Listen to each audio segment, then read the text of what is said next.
बहू से नफरत। मम्मी, मैं कह रहा हूँ ना, मैं प्रिया से ही शादी करूँगा, नहीं तो ज़िंदगी भर कुंवारा रह जाऊँगा और यह मेरा अंतिम निर्णय है। अब इस विषय पर मैं आपसे आगे बहस नहीं करूँगा। तभी अभिनव की मम्मी सीमा जी ने कहा, बेटा तू समझता क्यों नहीं है? हमने तेरे सामने प्रिया की जन्म कुंडली पंडित जी को दिखाई थी ना, और उन्होंने प्रिया की कुंडली में मांगलिक दोष बताया है।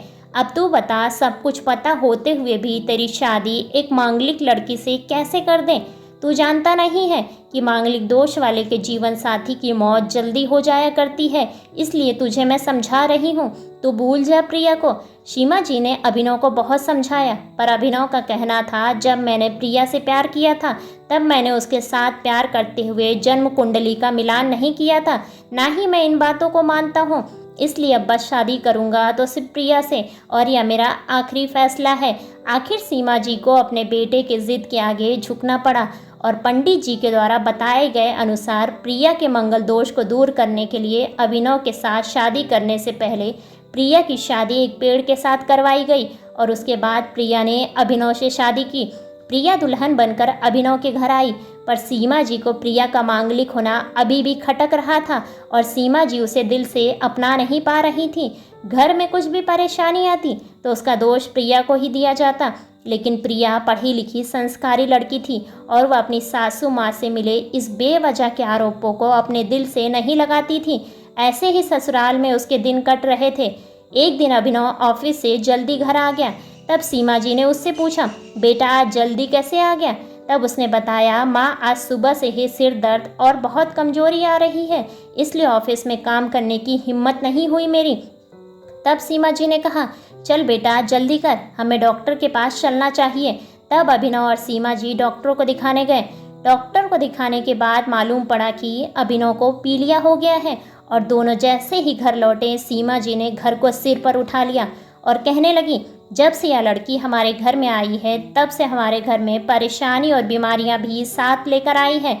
इसके कदम ही अशुभ हैं। अब देखो, इसका मांगलिक दोष हमारे बेटे पर भी असर करने लग गया है। कल को अगर मेरे बेटे को कुछ हो गया तो कौन जिम्मेदार होगा? तभी प्रिया ने कहा, मम्मी जी प्लीज़, और कितना नीचा दिखाएंगी मुझे?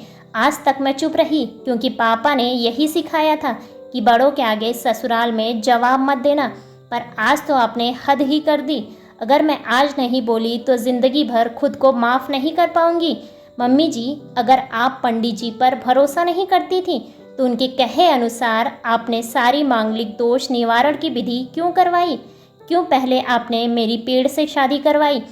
दोष मेरा मांगलिक होना नहीं, बल्कि दोष तो मेरा आपकी बहू होना है, क्योंकि घर में जाने अनजाने में कुछ भी परेशानी आती है उसको आप मुझसे जोड़ देती हैं, और जब कोई सास अपनी बहू से सिर्फ नफरत करती है तब यह बहू दोष बेटे बहू को नहीं पूरे परिवार को परेशानी में डाल देता है, और इस बहु दोष से मुक्ति भी सिर्फ सास ही दिलवा सकती है।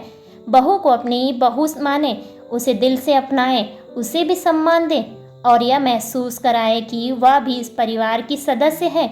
नहीं तो बहु दोष मांगलिक दोष से भी ज़्यादा पीड़ादायक हो जाता है।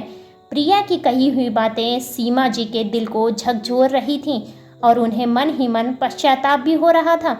उस समय उन्होंने प्रिया को कुछ भी नहीं कहा।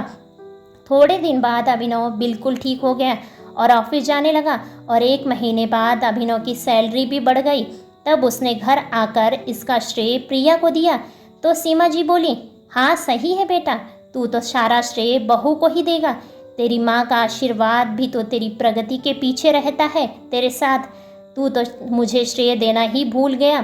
तब अभिनव ने कहा, माँ इस बार प्रिया का मांगलिक दोष मुझ पर और ना ही मेरी तरक्की पर लगा, और माँ जब हम बुरी परेशानियों का श्रेय प्रिया को देते हैं तो अच्छे कामों का श्रेय भी तो प्रिया को ही देना चाहिए, इसलिए आज का सारा श्रेय प्रिया को जाता है।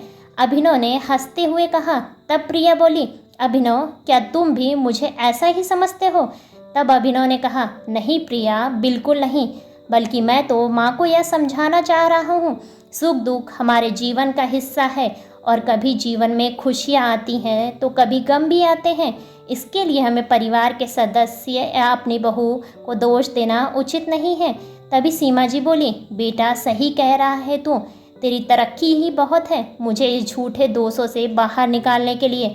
आज से मैं यह कसम लेती हूँ कि आज के बाद से प्रिया को किसी भी बात का दोष नहीं दूंगी। यह सुनकर प्रिया आज बहुत खुश थी, क्योंकि आज उसको उसकी सास ने मांगलिक दोष के साथ साथ बहुत दोष से भी मुक्ति दे दी थी।